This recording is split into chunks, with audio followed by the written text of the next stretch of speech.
Goeiedag en baie welkom. Stem jy saam?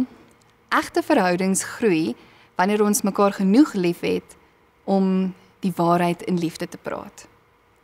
Ons kan kyk hoe Jesus dit met Petrus gedoen het. Lees saam met my uit Johannes 21. Toe hulle klaar geëet het, vra Jesus vir Simon Petrus: Simon, seun van Johannes, het jy my baie lief, meer as hulle hier? Ja, Here, antwoord hy hom. U weet dat ek u lief het.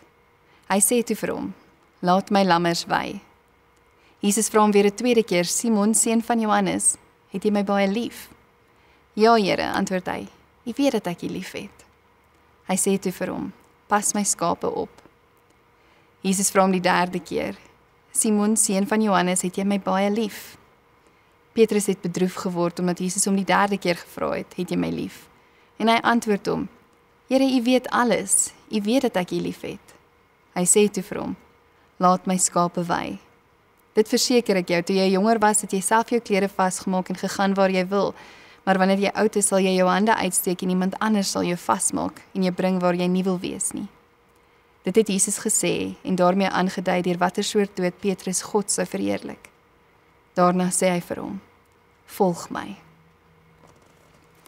Petrus en Jesus sit langs 'n vuur, weer by 'n vuur, miskien soos die plek waar Petrus hom herhaaldelik verloon het, in een van sy donkerste, mees eensame oomblikke.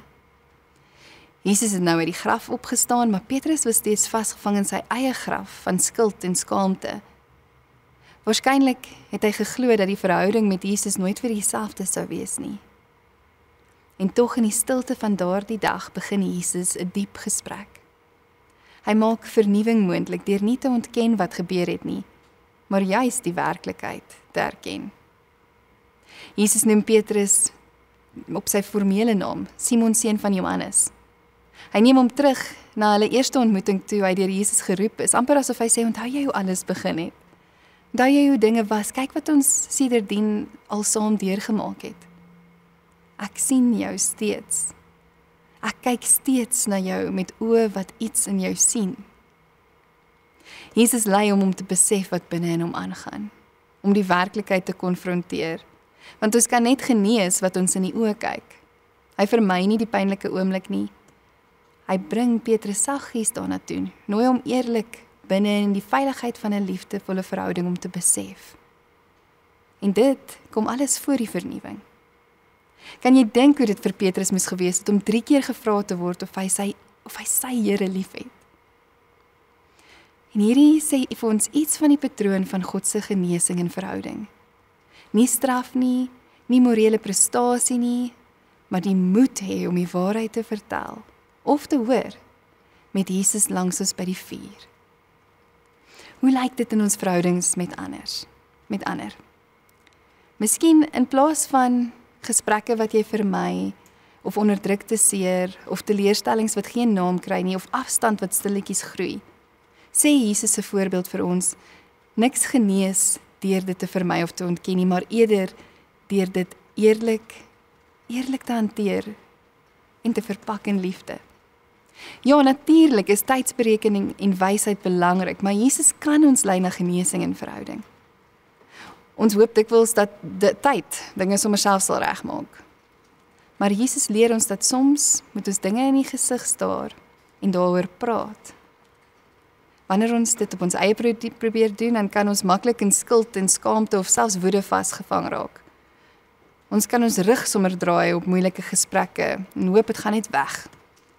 Maar dit bly dikwels en dit beïnvloed ons lewenskwaliteit en ons geluk, want verhoudings maak saak. Jesus nooi ons om ons verhoudings met hom en ons verhouding met ander ernstig op te neem. So waar is daar ongemaklike waarhede wat gesê moet word? Gesprekke wat gevoer moet word? Watter seerplekke wag om in die lig gebring te word? En hoe kan ons dit dan doen sonder om te beskuldig of om aan te val, maar sodat genesing en herstel eintlik kan moontlik word? Daar's 'n mooi parallel met Petrus se verhaal. Jesus herstel hom nie deur hom te blameer nie, hy straf nie. Hy laat Petrus nie voel asof alles verlore is nie. Hy wag nie vir die perfekte jammer sê nie. Hy bied eerder 'n veilige ruimte aan, 'n plek van waarheid, maar ook van omarming deur liefde, en dis presies hoe God in verhoudings werk. Eerlikheid en liefde saam, nie teenoor mekaar nie. En miskien kan jy hierdie 2 vrae vandag saamneem, soos wat jy dink oor Jesus se voorbeeld. Die eerste ene: watter vrees hou jou terug om daardie gesprek te voer wat jy weet jy moet hê? En die tweede vraag: watter moontlikhede kan oopmaak as jy dit tog voer, selfs al voel dit ongemaklik of riskant? Wanneer ons hierdie vrae eerlik ondersoek, besef ons dat genesing altyd 'n proses is en nie 'n oomblik nie. Dit is 'n roete wat ons leer om eerlikheid en liefde te balanseer, om ons harte oop te maak, om ons verhoudings te laat herstel. Soos Jesus Petrus gelei het na genesing, lei hy ons ook na vernuwing. Ons kan dan ook sy voorbeeld volg deur ons eie verhoudings onder oë te sien, eerlikheid en liefde te bring en sodoende ruimte te maak vir vernuwing en genesing in verhoudings. Bid saam met my. Here Jesus, dankie dat U weet hoe dit met ons gaan en weet waar ons vernuwing en genesing nodig het. Help ons om eerlik te wees in ons verhoudings, om seer en ongemaklike plekke nie te vermy nie, maar dit in gesprek met U te bring en dan die voorbeeld te volg in wat nodig is. Here, gee ons die moed om die waarheid in liefde te praat. Laat ons naby aan U voel met elke gesprek. Gee ons wysheid, Here, en dankie vir U voorbeeld. Amen.